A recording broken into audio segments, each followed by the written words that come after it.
Hello, dear students. Welcome to I-Fal. My name is Teacher Nikki, and I am here to have another video lesson with you. So I am so excited to talk about a new topic for you today that will help you understand and construct better sentences using the English language. I know that these lessons will be very helpful for you to communicate using the English language that are grammatically correct and properly constructed, considering that we will be talking about some grammar topics. So I want you to concentrate on our lesson today, pay attention to our sample sentences, and please practice them very well even after the class. So let's go ahead and start our lesson.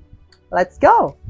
So now let's go and talk about the second part of the common pairings for prepositions with verbs. So let's identify more examples that we have here. So we have the verb plus in. So the preposition in accompanies several verbs and tends to point to involvement or connections between people or things. For example, believe in. The majority of children believe in Santa Claus. Engage in. Maurice likes to engage in political debates. Invest in. Now is the time to invest in as many companies as possible. Live in. Haley lives in Seattle. Participate in. What sports did you participate in as a kid? Result in. The hotel's failure to exterminate the bed bugs resulted in fewer customers. Specialize in. English majors can choose to specialize in creative writing or literature. Succeed in. Stephen succeeded in earning a scholarship.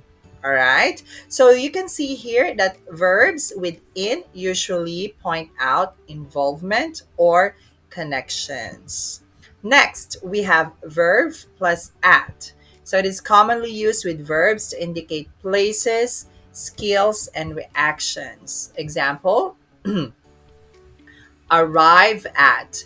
We arrived at the hotel in the morning. Balk at. Melissa balked at taking out the garbage. Okay. Excel at. My 5-year-old niece already excels at math and science. Okay. Laugh at. The boy couldn't stop laughing at Isabella's joke. Look at. Look at the whiteboard, please. Nod at. She nodded at her co-workers. Shout at. He could hear someone shouting at the TV. Okay? Next, smile at. My son smiles at me every time I walk through the door. Stare at.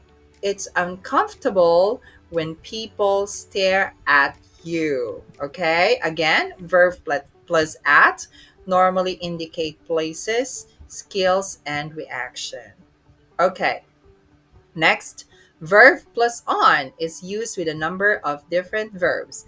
Agree on, comment on, concentrate on or focus on, decide on, depend on or rely on, experiment on, and plan on. Example here, agree on.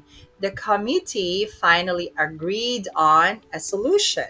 Okay, concentrate on or focus on. He's trying to concentrate on his work. I'm too tired to focus on this assignment. All right. So next, verb plus from. So from is commonly used with verbs to identify a point of origin or a connection or disconnection between people or things. So we have the examples like benefit from, come from, differ from, escape from, recover from, refrain from, resign from, retire from, and suffer from. Okay, so as you can see here, we have this from. Okay, connection or disconnection. Also have point of origin. Okay? Now, we have verb plus other prepositions. So, other prepositions can be used to create prepositional verbs. Some of these prepositions are against, into, and like.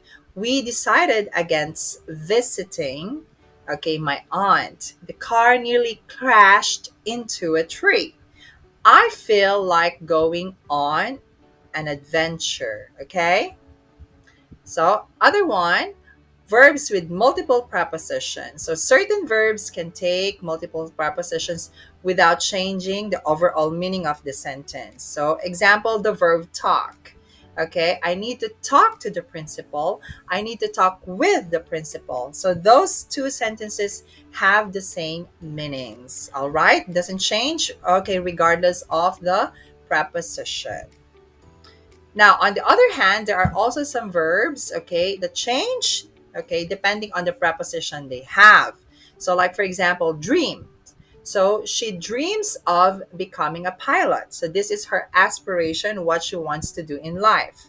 She often dreams about flying. Okay, so this is during her sleep. The dream during her sleep. Okay, so you can see there, dream of, dream about, they change the meaning of the sentences. Okay, so please remember those things. All right. So I hope you find our lesson today very helpful. So as I always say, the secret in making your communication skills in English better is constant practice. So I want you to please keep on practicing all the lessons that we've had in the past and even this present lesson. So I know that you can do it really well and you'll improve yourself eventually. So just keep believing in yourself and practice more, okay? Now, please stay tuned to our more lessons here in I-Fal, and please visit our website that I will flash on the next screen.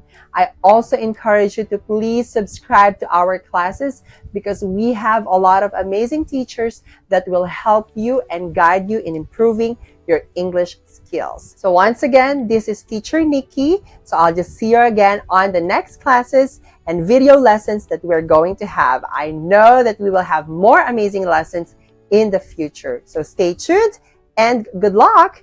Study harder and I'll see you next time. Bye.